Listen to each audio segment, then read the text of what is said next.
नमस्कार दोस्तों, मास com master class में आपका स्वागत है। आज हम बात करेंगे एक बेहद महत्वपूर्ण संचार सिद्धांत की, जिसका नाम है ग्रेस की कोऑपरेटिव थ्योरी या कोऑपरेटिव प्रिंसिपल। संवाद के दौरान हमारे शब्दों और उनके अर्थ के पीछे एक सकारात्मक प्रभाव बनाने की कला को ग्रेस की थ्योरी से बेहतर तरीके से समझा जा सकता है। यह सिद्धांत हमें बताता है कि कैसे हम अपने संवाद में ईमानदारी और स्पष्टता बनाए रख सकते हैं। तो चलिए इस थ्योरी के सिद्धांतों और संवाद में इसकी भूमिका को विस्तार से समझते हैं। सबसे पहले जानते हैं कि ग्रेस की कोऑपरेटिव थ्योरी आखिर है क्या। इस सिद्धांत को HP ग्रेस ने 1975 में प्रस्तावित किया था। उनके अनुसार संवाद का उद्देश्य सिर्फ संदेश देना नहीं होता, बल्कि ऐसा वातावरण बनाना होता है जहां दोनों पक्ष एक दूसरे की बात को समझ सके। इसमें 4 मुख्य मैक्सिम्स या सूत्र होते हैं जिनसे संवाद में सकारात्मकता बनी रहती है। 4 मैक्सिम्स हैं: quality, quantity, relation and matter. आइए इन चारों पर एक एक कर बात करते हैं। सबसे पहले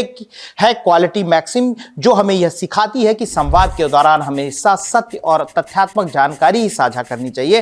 कल्पना कीजिए कि आपके दोस्त ने आपसे पूछा, तुमने इस फिल्म को देखा है? अगर आपने नहीं देखी तो ईमानदारी से कहें, नहीं मैंने अभी तक नहीं देखी। इससे संवाद में स्पष्टता और सच्चाई बनी रहती है। दूसरा है क्वांटिटी मैक्सिम। इसका मतलब है कि हमें संवाद में उतनी ही जानकारी देनी चाहिए जितनी उस समय आवश्यक है, ना तो ज्यादा ना ही कम। अगर आपसे कोई रास्ता पूछता है तो यह जरूरी नहीं कि आप पूरा मार्ग विस्तार से समझाएं, सिर्फ उतनी ही जानकारी दें जितनी व्यक्ति को उस समय चाहिए। तीसरा है रिलेशन मैक्सिम।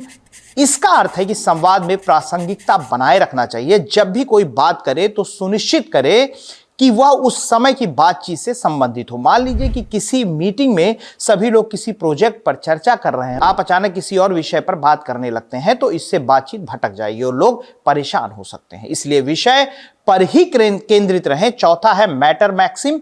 इसका मतलब है कि हमें संवाद में ऐसे शब्दों का प्रयोग करना चाहिए जो सीधे, सरल और स्पष्ट हों।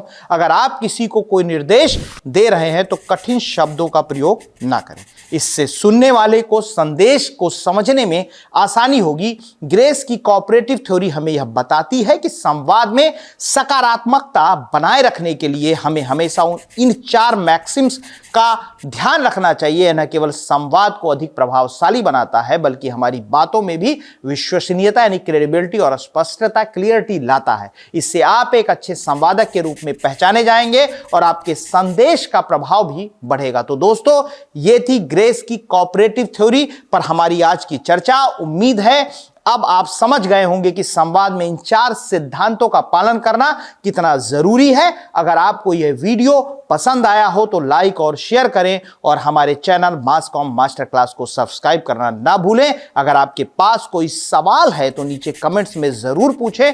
अगले वीडियो में फिर मिलेंगे एक नए टॉपिक के साथ। तब तक के लिए संवाद में सकारात्मकता बनाए रखें और अपनी बात को स्पष्टता से रखें। धन्यवाद, अपना ख्याल रखिएगा।